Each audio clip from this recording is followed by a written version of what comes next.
This is Louis D. Fresh bringing it to you on a Tuesday. We're going to try to start this whole thing about SATs and ACTs. This may go on for a while because I thought about it and how I wanted to bring it up to you guys, because SATs and ACTs are really quite, they really are a thorn in the side of students. And I wanted to break it down, and I thought, as I scratched my nose, I thought that it would be good to break it down into 3 separate videos, each for the SAT and ACT. So part 1 of the SAT will be, again, using my notebook, I put SAT part 1, what is it? And again, using Google, I put here, what is it? And that's my little notebook. I think it's really important to see what is it. Google, what is it? And I like the very first prong, which is here by the Princeton Review, and we'll talk more about things like the Princeton Review when I'm talking about preparing in my second segment. But I think it's important before you do anything, is you need to identify something, because I know it's too easy to say, oh, we should do X. And the first thing, I know we're not talking about science, but the first thing in the scientific method is to identify the problem. And the problem at hand in terms of the college segment here is the SAT. What is an SAT? So let's find out. The SAT, as you see, is indeed a paper and pencil type of test. And it does kind of measure the readiness that a high school student is for college. Truth, I'm not a big fan of either test. But I know that many colleges, not all, but many colleges do require SATs and ACTs in order for admission. However, there are some schools that I have mentioned in videos previously that are indeed test optional. In other words, that you don't need to take them, but if you submit scores, they will consider them, but you don't have to take them, and you do not have to hand in a score, and they will have maybe perhaps an extra essay or a video to talk about yourself. So anyway, let's go back to the SAT. As you see here, because I really want you to see my notes, I really took notes here. There's a box that I'm going to show you now, and the important little details about the actual test, because it's important to identify the problem first. Looking at the screen, and I really like this from the Princeton Review. I want to give them a lot of credit because this is their stuff. The SAT length is 3 hours. But it can be an extra 50 minutes if you guys decide to take an optional essay. I'm not a big fan of that because they give the essay at the end of the actual SAT, and the kids are genuinely tired, and I would be too. So that's why I'm not a big fan of the optional essay. And then as I look on my notes, you'll see that there are sections for the SAT, and let's click on that link. Again, giving credit to the Princeton Review, this is their website. The SAT contains components of reading. You'll see there the number of questions, because I know that's always a question kids have. Oh, how many questions are there? There's the number of questions. Then you have a writing section, writing language, but that's multiple choice, so it's not a free write. And then math, that there are parts that calculators are used and parts calculators are not used. So, and then again, the optional essay.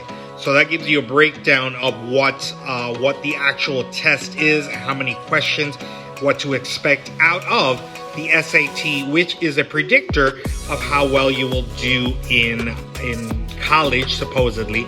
And I'm looking at my notes. The reading section, which is this reading and writing, that is from 200 or 0 actually to 800, and the math is scored from 0 to about another 800, and all total 800 and 800. The highest you can get is 1600 on the SAT test.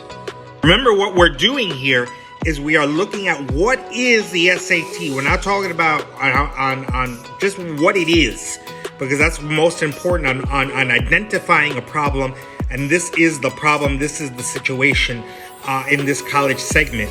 And I think it's very valuable for both SAT and ACT to identify what it is that we're trying to do learn about this because it is such a viable component of the college application process. I continue to look at my notes. You'll notice that the cost of the SAT is $46, and if you're taking it with the essay, it's $60. Now, what's important here is to realize that if you are a Title I school, in other words, your school does not receive, is not self-sufficient, shall we say, such as my school. Humbly, I am a Title I counselor, and so therefore the cost for my students would be free because I get fee waivers for the kids. And so for them to take the SAT, it would be no cost. And that's for you as the person watching this video to talk to your counselor and see if you are eligible for a fee waiver. Continuing to look, as I mentioned, the SAT, the highest SAT score is a 1600, and because it's 800 and 800, and the average SATs across the United States is 1060. In other words, from both the reading and the math component. That is the average. And again, giving Princeton Review props. I like how they said, when should I take the SAT? And I'm in complete agreement with what they're saying. You should take it in the spring of junior year and the fall of your senior year. And if needed, take it again in the spring of your senior year. I'm not sure if that's written here, no. But it is important, what I'm going to say right now, important to leave time for retake. The reason is because you will be able to take the test as many times as you want, and they will always take the highest score from each section. So for example, you take the test 3 times. You do better on the reading component the first time, and you do better on the math component the 3rd time. That will be your actual score. It's called a super score, and they will take the highest score from let's say you take it 5, 6, 7 times, whatever your highest score is in each section, that's the score that you're going to get. Sadly, one of the complaints I have about students is, and I love kids, is kids ask me all the time, when are the SAT dates? And they don't do their own research. If you will see here, a middle-aged man is able to find the 2021-2022 SAT dates, such as this, like for example, the next one, because I'm doing this on June 22nd of 2021. The very next one is Saturday, August 28th. And you'll notice here also not only the test date, that is a national test date, but you will notice that there are registration deadlines. You see there it says registration deadline. That is really important because if you don't meet that deadline, like for example, June 5th, the registration deadline and that particular test was May 6th, then you're going to be paying a late fee unnecessarily because you weren't paying attention to the registration deadline. And people say, oh, when are we getting the test score? I don't know. Look here, and it tells you when the test scores are being released nationally. So again, for kids and parents, there's no need for you to wonder, oh, nobody told me. If I can find, yes, I know, I love this stuff. Yeah, I get it. But I'm not going to sit here and lie to you. I literally did my own. I didn't know when those dates were. I figured it out. I looked it up. I figured out when the registration deadlines were. And now I know. And so the same is with you. You need to be proactive and not reactive. Do this research, get it done. My dog Kali got a kick out of my stuff here. Anyway, going back to the issue at hand. What is on the SAT? We already reviewed that with you guys, the math and the reading. But I want you to see here. I want you to take a look at which schools you need to submit the SAT to. Look at the school profiles. School profile is simply telling you a little bit about each school, like a snapshot, to see whether or not your school that you're looking at needs the SATs or not. So I clicked on that hyperlink. Again, Princeton Review. Shout out to Princeton Review. I'm going to put in the name of my school where I went, Fordham University. And so as not to bore you with my hand shaking, I went to Fordham University. I put Fordham University and I scrolled down And these are the SAT scores. Forget the ACT because we're not talking about ACT yet. SAT scores that we're looking at. They're looking for the reading between a 620 and a 700 out of 800, and math 610 to 710. And that is what they're looking for, and that is what is suggested. And so you should be proactive and start to look it up and see what it is that your school or future school is looking for, if it's required or not, or if it's optional or not. And now you saw a perfect example of where I went to school, what they're looking for in an SAT. And as I put on my notes here to do this quickly, and I will, how long is the SAT? We already mentioned it's 3 hours long, an extra 50 minutes if you're going to take the essay. How the SAT is scored, I mentioned there 200 to 800, and the highest score is 1600.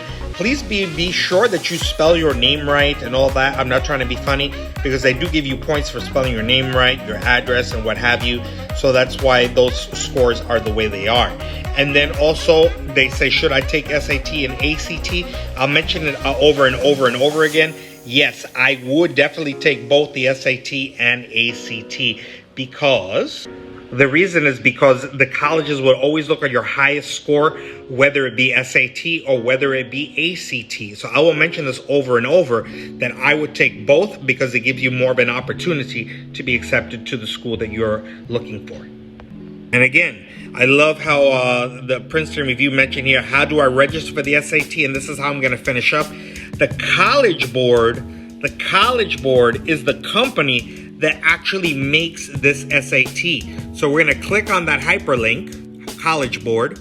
According to my notes, which is right here, how to register online. And that's why I'm big on taking notes, because I while I'm doing this, I'm going to go, where, how, who, where?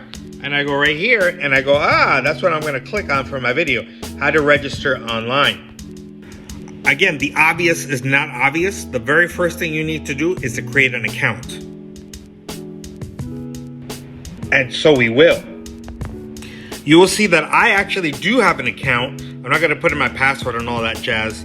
It'll show up here when I'm signed in. And if you don't have an account, create an account. The reason I have an account is because I keep track of all my students and see how well they've done. And I am the test coordinator in my school. And so that's why the College Board and I are good friends. And so that's why I have an account.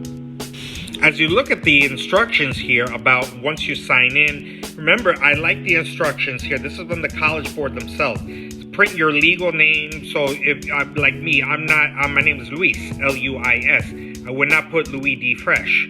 So therefore, you need to put in your full legal name. Even if you don't like it, put in your legal name. And yes, you should opt into those search services because it connects you to free, the keyword free, educational and financial aid opportunities for different schools. Free voluntary program. So therefore, I would definitely sign up for that. The last two components, because we already spoke about which colleges recommend or require the SAT, but here to explore your test locations. I already did press that, and if nothing's available until July, as you saw, the next test isn't the end of August. So I'm not going to waste your time, but I wanted to tell you that just because you go to school X doesn't mean school X is an SAT location. So it's for you to be proactive and take a look and see, maybe school X, your school is a testing center, but it may not be. So that's why once it's available, check it out to see if your school is a testing center. And if it's not, find one that is close to you by putting in your zip code. And also, they're going to ask you to upload a photo for your admission ticket. Now, I've been working with kids now 26 years. I'm going on my 27th year now at the end of August. Kids like to be funny. They do. And I get it. The little selfie. I think National Selfie Day was yesterday, the day before. And oh my God, look how cute I look. No. You need to be very specific. This is a legal document. And so let me show you, and I like how the SAT, the College Board people set it up. These are acceptable photos. Notice they're nice and clear. You're not necessarily smiling. It's perfect. It's clear. You can see. These are no good. Nothing's too light. Too dark. You really it skews you who you are. I know this is ridiculous to say, but here you don't want to look too cute or you're trying to be all fancy schmancy. No. Again, I know I'm being boring, but it's you really you got to be careful. You got to be look at me, look how I'm smiling. Your face needs the whole thing. Your whole face needs to be in there, the whole shebang. And I know, like I just why are they trying to kill me here, man? You can't have your girlfriend, boyfriend, aunt, uncle. You can't have your dog. I know Kali would be upset. You can't have your cat. You can't have you can't. No. And then once you've uploaded that photo, you have to check out and print your admission ticket. And as we finish, you be like, but I don't have a printer. I don't have a printer either. That's why I have a library card. And so I go to the local library. Yeah, but that's too much trouble. Well, then life is troublesome. You need to go to the library and print it out. Go to whatever and print it out. You can't be, it's on my phone. No, you got to print it out.